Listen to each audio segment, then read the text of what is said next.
Hey, how's it going, guys? Thank y'all so much for tuning in to another video. Before we get started, go ahead and click the like button on the video, and also please click that subscribe button so that you are notified of whenever I have another video being posted.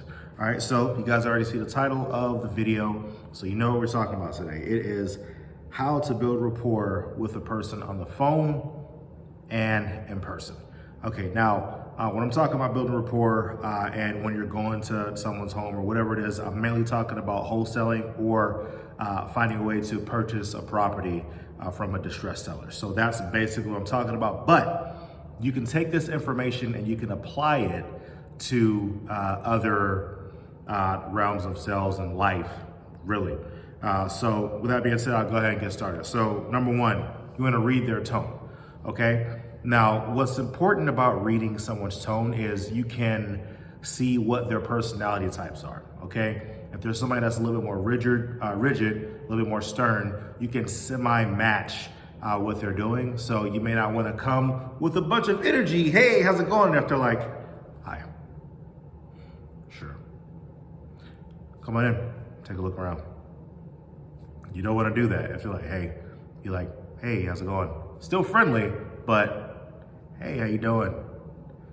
Yeah, oh, it's a beautiful home at that level. But if they open the door like, hey, how's it going? Then you want to be like, hey, I'm good, how are you? So you want to be able to read their tone and match their tone.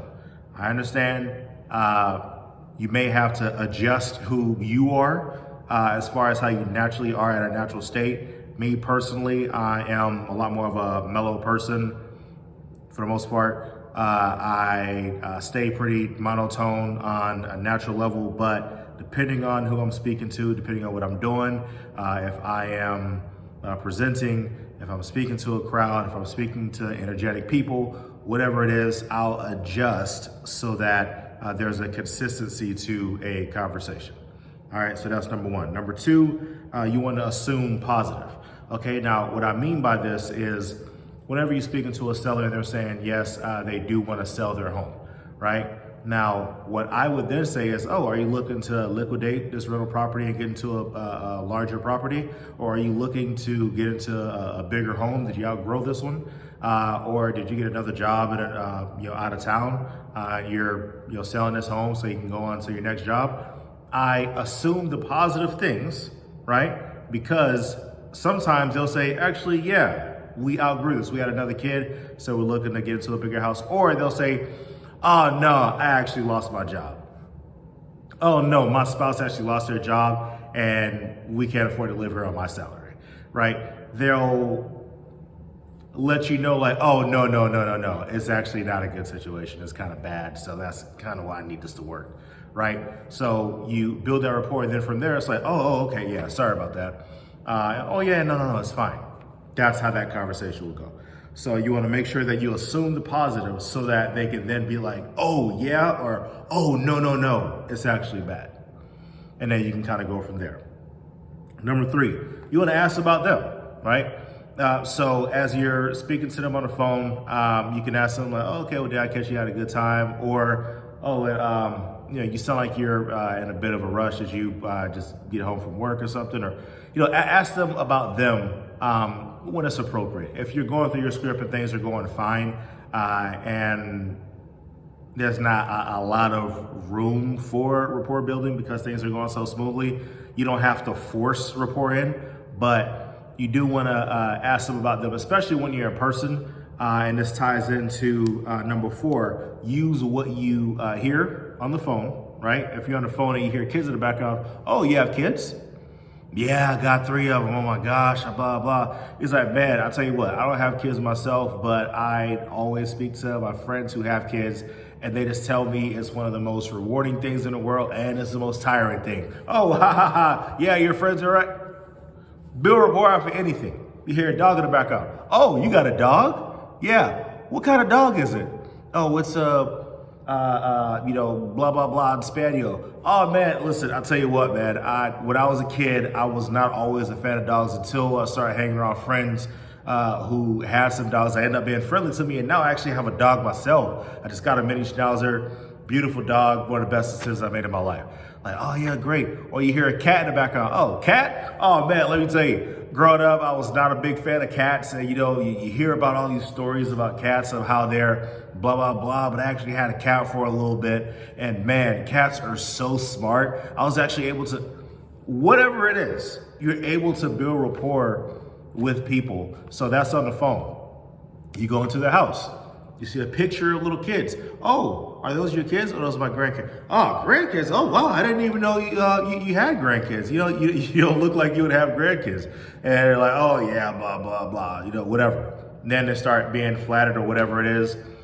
I remember once I saw like a bow, like one of those archery deals, saw that poking out from behind a couch. I'm like, oh, do you shoot bows and arrows? Oh, actually my husband, he did but then he passed away some years ago, but this is the last thing I have with him. And so now I was able to build a conversation off of that. There are so many things that you could build a conversation on.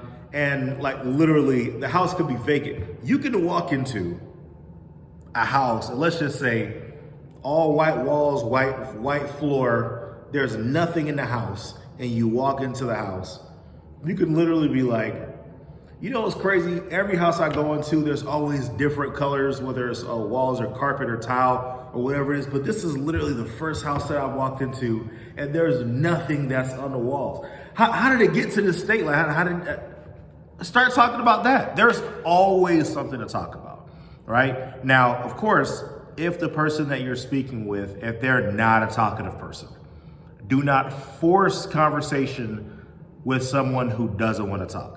That's the easiest way for somebody to just be like, you know what, can you come back at another time? I'll call you. Never trust that because they're not going to call you, right? So I say all that to say there's always ways to build rapport with these sellers. And remember, you're there to help them in their specific situation. So just kind of going over everything again. 1, you want to make sure you read the tone. 2, you would always assume the positive. 3, ask about them. And number 4, use the noise that you hear and the items that you see and start conversations on that, because once you start conversations with them, then you no longer become a sales guy that's just trying to get a lowball offer. You become a human and you acknowledge them as a human, and now they trust you and you want to solve a problem for them. Listen, and I wasn't planning on talking about this in this video, but listen, remember you're solving a problem. You're not trying to get home runs on every single deal that you're going on. You're not trying to super lowball them and take advantage of people. Don't do that, right? These people need your help, right? And the reason why I'm able to get deals from people that may be a lot more successful than I am or whatever it is because I go in and I have these conversations with people, right? They trust me, they love me, and I always get this from people. It's like, you know what? You weren't the highest offer or you weren't the whatever, but I'm gonna go with you. Why?